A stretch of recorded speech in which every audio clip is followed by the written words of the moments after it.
ជីវិតត្រូវតែដើរទៅមុខទោះមានឬក៏គ្មានអវត្តមានរបស់មនុស្សដែលអ្នកចង់ឲ្យមានវត្តមានក៏ដោយពេលខ្លះអ្នកត្រូវទទួលស្គាល់ថារឿងមួយដែលអ្នកមិនអាចបាត់បង់អ្វីមួយដោយទទេគ្មានហេតុផលនោះទេជីវិតគឺជាដំណើរដ៏វែងឆ្ងាយមួយដែលពោរពេញទៅដោយបទពិសោធន៍ចម្រុះពណ៌ក្នុងដំណើរនេះយើងម្នាក់តែងតែមានមនុស្សសំខាន់ដែលយើងចង់ឲ្យពួកគេរួមដំណើរជាមួយរហូតដល់ទីបញ្ចប់ទោះជាយ៉ាងណាក៏ដោយមិនមែនគ្រប់គ្នាសុទ្ធតែអាចនៅជាមួយយើងគ្រប់ជំហាននោះទេការរៀនទទួលស្គាល់ថាជីវិតត្រូវតែដើរទៅមុខទោះបីជាមានវត្តមានឬអវត្តមាននៃមនុស្សម្នាក់នោះគឺជាភាពចាស់ទុំខាងផ្លូវចិត្តដ៏សំខាន់បំផុតដើម្បីស្វែងរកសេចក្តីសុខពិតប្រាកដការបាត់បង់មនុស្សដែលយើងចង់ឲ្យមានវត្តមានបំផុតអាចជារឿងដែលឈឺចាប់ប៉ុន្តែវាបង្កប់នូវអត្ថន័យជ្រាលជ្រៅពីរយ៉ាង1ជីវិតមិនមែនដែលឈប់សម្រាកដើម្បីរង់ចាំនរណាម្នាក់ពេលវេលាតែងតែដើរព្រះអាទិត្យក៏នៅតែរះហើយភារកិច្ចនៃជីវិតនៅតែបន្ត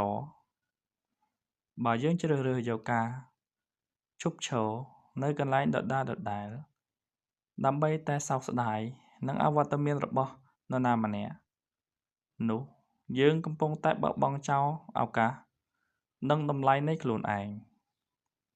វត្តមានរបស់មនុស្សម្នាក់អាចជាចំណែក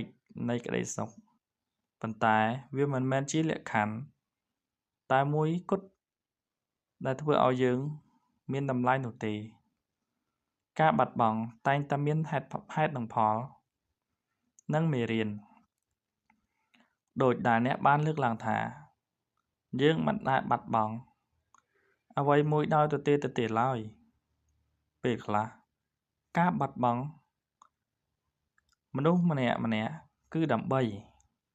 បង្រៀនឲ្យយើងស្គាល់ពីភាពរឹងមាំដោយខ្លួនឯងបើកឱកាសឲ្យមនុស្សដែលសមស្របជាងចូលមកក្នុងជីវិត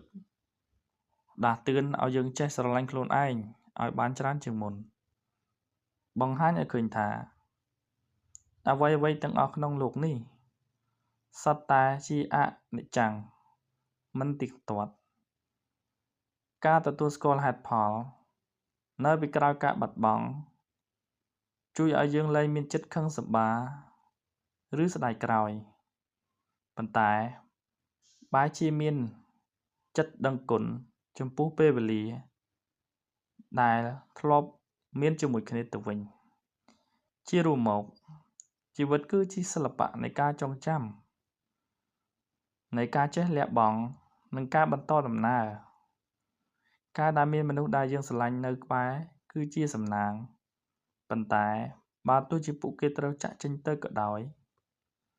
ហេតុផលណាមួយក៏ដោយក៏យើងត្រូវតែមានសេចក្តីក្លាហានក្នុងការបោះជំហានទៅមុខទៀតចូលចងចាំថារាល់ការបាត់បង់សុទ្ធតែជាការដោះដូរមកវិញនូវមេរៀនជីវិតដ៏មានតម្លៃដែលនឹងជួយជំរុញឲ្យយើងក្លាយជាមនុស្សដែលរឹងមាំនិងយល់ពីតម្លៃនៃជីវិតកាន់តែច្បាស់ជាងមុន